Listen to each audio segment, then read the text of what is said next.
आज ही Doubtnut app download करें। Doubtnut पर होगा अब आपके सभी मैथ्स, केमिस्ट्री, फिजिक्स और बायोलॉजी डाउट्स का सफाया। बस अपने क्वेश्चन की फोटो खींचो, उसे क्रॉप करो और तुरंत वीडियो सोल्यूशन पाओ। Download now. Good morning students. तो यार हमारा क्वेश्चन सिंपल सा है। अ mountaineer climbing on mount Everest experience the following facts. तो भाई वो बंदा कुछ ऊंचाई पे जा रहा है, ध्यान रखना। Explain each fact with a scientific reason. सबसे पहला, he found fishes alive below the ice. अगर आप आइस के नीचे देखो तो आइस की एक लेयर चढ़ जाती है, लेकिन उसके नीचे अभी भी पानी होता है। ठीक है, अब इसका रीजन क्या है? पानी के अंदर यहाँ पे हमारी फिशेस जो है जिंदा रहेंगी, लेकिन यहाँ पे पानी कैसे एग्जिस्ट करता है? सब कुछ फ्रीज हो जाना चाहिए ना, माउंट एवरेस्ट में है वो। ठीक है, तो इसका सिंपल रीजन है, आप सोच के देखो कि यहाँ पे पानी है, ठीक है, बाहर वाला सरफेस जो है अभी एक्सपोज्ड है। बाहर मान लो कुछ टेम्परेचर होगा -10 डिग्रीज। तो इस -10 डिग्री के साथ ऊपर के जो मॉलिक्यूल्स हैं ये क्या होंगे?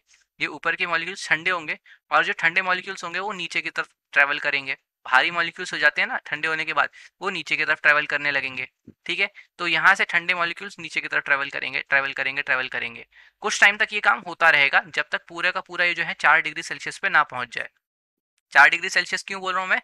क्योंकि 4 डिग्री तक जाने के बाद वाटर की जो रो होती है, यानी कि उसकी डेंसिटी जो होती है वो मैक्सिमम पहुंच जाती है। ठीक है, अब ये इससे ज्यादा और हैवी नहीं हो सकता। ठीक है, कोई भी चीज डेंसिटी में जब ज्यादा होती है तभी वो हैवी होती है। अब पूरे का 4 डिग्री हो गया, लेकिन अब इससे ज्यादा डेंसिटी नहीं बढ़ सकती। अगर आप 4 डिग्री से भी कम करोगे टेम्परेचर तो डेंसिटी फिर से कम होने लग जाती है, मतलब वो लाइट होने लगेगा वापस पार्टिकल। तो अब ये चीज ठंडी होगी तो एक लेयर चढ़ जाएगी आइस की ऊपर ऊपर। अब ये आइस जो है ना, आइस जो है इंसुलेटर का काम करता है। ठीक है, अगर ये इंसुलेटर बन गया तो ये ऊपर और नीचे के बीच में क्या करेगा? एक दीवार की तरह काम करेगा, हीट को ट्रेवल होने नहीं देगा। तो कुछ और लेयर तक आगे जाएगी, लेकिन जब इंसुलेटर की लेयर सफिशिएंटली लार्ज हो जाएगी ना, तो ऊपर और नीचे हीट का ट्रांसफर नहीं हो पाएगा। और नीचे वाले जो पार्टिकल्स हैं वो हमेशा 4 डिग्री सेल्सियस पे रहते हैं। ठीक है, क्योंकि आप ये भी सोच सकते हो उसके ऊपर बहुत सारा भार है ना पानी का, तो बहुत सारा भार इसको दबाएगा। जब किसी चीज को दबाते हो तो उसका जो डेंसिटी है वो मैक्सिमम होने की कोशिश करती है, और वाटर की डेंसिटी 4 डिग्री पे मैक्सिमम होती है। इस तरीके से भी आप सोच सकते हो कि नीचे हमेशा 4 डिग्री का सेल्सियस पानी बना रहेगा, और इसलिए उसे फाउंड जो से आइस के नीचे भी जो फिश है वो जिंदा मिली थी। अब देखते हैं, time required for cooking was more when he went higher. तो सेकंड है कि बॉइलिंग पॉइंट जो होता है ना किसी भी चीज का, ये प्रेशर के ऊपर भी डिपेंड करता है। अगर वो ऊंचाई पे जा रहा है तो हाइट इंक्रीज कर रही है, जैसे जैसे हाइट इंक्रीज करती है एटमॉस्फेरिक प्रेशर डिक्रीज करना स्टार्ट हो जाता है।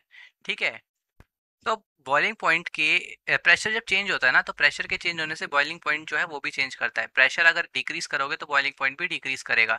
इसका मतलब पानी अगर ऊपर आप लेकर जाओगे ना, तो पानी 100 डिग्रीज पे बॉयल नहीं होगा, उससे कम पे बॉयल होगा। कंसिडर करो आपने कुछ वेजिटेबल्स को बॉईल करने के लिए रखा। आपने करा कि भाई यहाँ जो पानी है, अगर ये 100 डिग्री पे आप मान लो 10 मिनट के लिए रखते हो, और 10 मिनट के लिए पानी 100 डिग्री मेंटेन करेगा, तो क्या होगा? जब ये पानी 10 मिनट तक 100 डिग्री मेंटेन करेगा तो आपका खाना पक जाएगा। लेकिन क्या आपका खाना सेम पकेगा अगर आप 95 डिग्री पे रख रहे हो 10 मिनट के लिए ही? आपको शायद 1-2 मिनट ज़्यादा रखना पड़ेगा, क्योंकि आपको पता है इसका टेम्परेचर कम है तो हीट एक्सचेंज भी थोड़ा कम हुआ होगा। यही सेम प्रॉब्लम वहाँ होती है। वहाँ पे बॉइलिंग पॉइंट डिक्रीज हो गया, इसका मतलब 95 पे आप मान के चलो, 95 डिग्री सेल्सियस पे ही पानी इवेपोरेट हो गया होगा। तो इसका मैक्सिमम टेम्परेचर 95 डिग्री है, पहले ये 100 डिग्री तक रह सकता था। तो अब आप हीट तो दे रहे हो, लेकिन यहाँ पे पानी जो है वो 95 डिग्री से ऊपर जा ही नहीं रहा, क्योंकि इससे ऊपर जाते टाइम वो इवेपोरेट होकर बाहर निकल जा रहा है। तो इस रीजन से कुकिंग करते टाइम हम लोगों को प्रॉब्लम क्रिएट हो जाती है। समझ में आया? ये रीजन है कि कुकिंग को ज्यादा देर के लिए रखना पड़ता है, क्योंकि पानी का टेम्परेचर उतना ज्यादा रह नहीं पाता। अब लास्ट है, he saw tubes carrying water broken. तो जो वाटर की ट्यूब्स उसने देखी वो टूटी हुई थी। क्यों टूटी हुई थी? क्योंकि देखो, ये पानी की एक पाइप है, इस पाइप को मान लो पूरा भरा हुआ था पानी से। ठीक है, ये पानी से भरा, इसका मतलब ये करीब 4 डिग्री सेल्सियस, कुछ मतलब ये 0 डिग्री से तो ज्यादा ही होगा। राइट, इसका मतलब ये वाटर में है। कमाल की बात है, वाटर का जो डेंसिटी होती है वो ज्यादा होती है आइस की डेंसिटी से। ठीक है, लेकिन मास तो यहाँ से कभी चेंज होगा नहीं, मतलब जितना पानी इसके अंदर भरा भरा रहने दो। तो mass upon volume is equal to rho होता है। अगर मैं आइस के बारे में बात करता हूँ ना, तो ये पूरा भरा था, देखो पूरा वॉल्यूम फिल था। ठीक है, पूरा वॉल्यूम खचाखच फिल था पानी से, लेकिन डेंसिटी ऑफ आइस कम है।